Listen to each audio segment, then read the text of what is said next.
और ज्ञानी तोता उसे साहस देने की कोशिश करता है। टिल्लू, तुम्हें बस पंख फैलाने हैं। अचानक एक तेज हवा का झोंका आया और टिल्लू को डाल से नीचे गिरा दिया। हैरानी में टिल्लू ने अपने पंख फैलाए और महसूस किया कि हवा उसे ऊपर उठा रही थी। वह हवा में उछलने लगा, हंसी और खुशी से भरा हुआ, पहली बार अपनी आजादी महसूस कर रहा था। मिट्ठू ने टिल्लू को उड़ते हुए देखा और एक बड़ी मुस्कान के साथ सिर हिलाया। टिल्लू ने मिट्ठू की ओर देखा और चिल्लाया, मैं उड़ रहा हूं, मैं उड़ रहा हूं। पूरा दिन टिल्लू ने जंगल के ऊपर उड़ान भरी, नई नई जगहें देखी और पेड़ों से बात की। सूरज ढलने पर टिल्लू वापस अपनी डाल पर लौटा। अब वह एक निडर तोता था। उसने सीखा कि कभी कभी गिरने से ही हमें उड़ना सीखने का मौका मिलता है।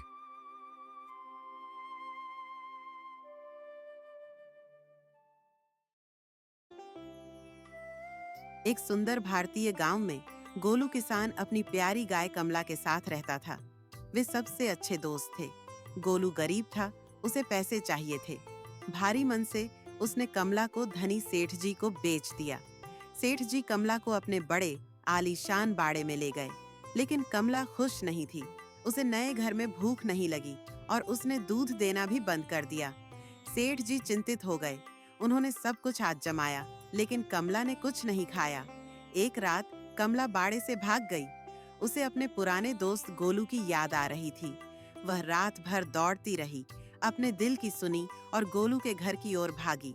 सुबह गोलू अपने आंगन में कमला को देखकर चकित रह गया। वे खुशी से मिले। सेठ जी आए। उन्होंने देखा कि सच्चा प्यार और अपनत्व पैसे से नहीं खरीदा जा सकता। सेठ जी ने कमला को गोलू को वापस दे दिया। प्यार और अपनत्व सबसे बड़ा धन है।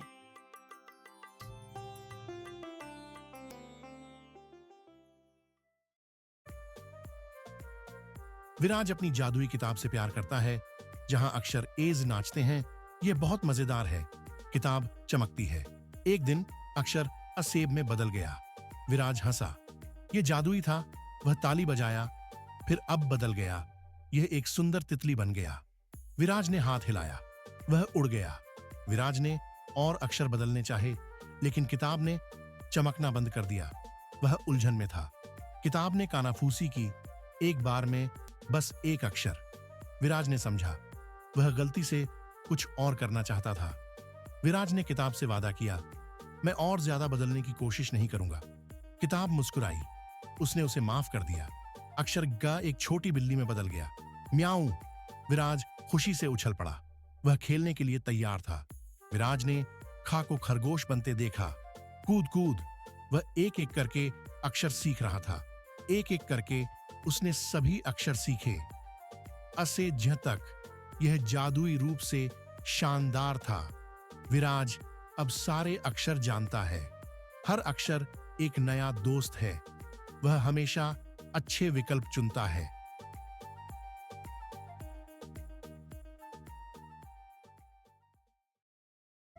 दीपक अपने दोस्त रानी के साथ आम के पेड़ के नीचे बैठकर कुछ बच्चों को झगड़ते हुए देखता है।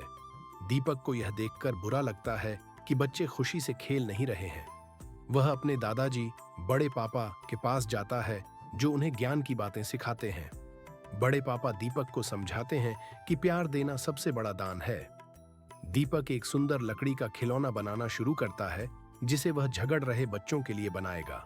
रानी भी दीपक की मदद करती है और खिलौने को रंगों से सजाती है।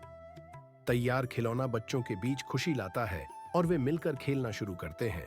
दीपक और रानी खुश हैं कि उन्होंने बच्चों को फिर से मुस्कुराते हुए देखा। शाम को बड़े पापा दीपक को प्यार से गले लगाते हैं और कहते हैं, तुमने प्यार का जादू दिखाया है। दीपक को यह एहसास होता है कि दूसरों को प्यार और खुशी देना ही सबसे बड़ा सुख है।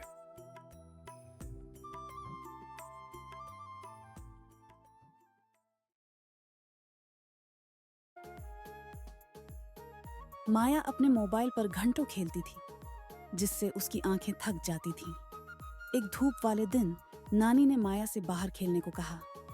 मोबाइल छोड़कर माया ने सोचा, बाहर क्या मिलेगा। उसने रंग बिरंगी तितलियां देखीं और उनका पीछा किया। तभी राज और प्रिया ने उसे गिल्ली डंडा खेलने के लिए बुलाया। उन्होंने उसे खेल के नियम समझाए और मिलजुल कर खेला। माया को बहुत मजा आया। उसने नए दोस्त बनाए।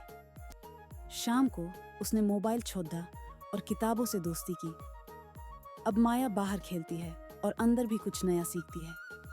मोबाइल से दूर माया ने एक खुशहाल और स्वस्थ जीवन पाया।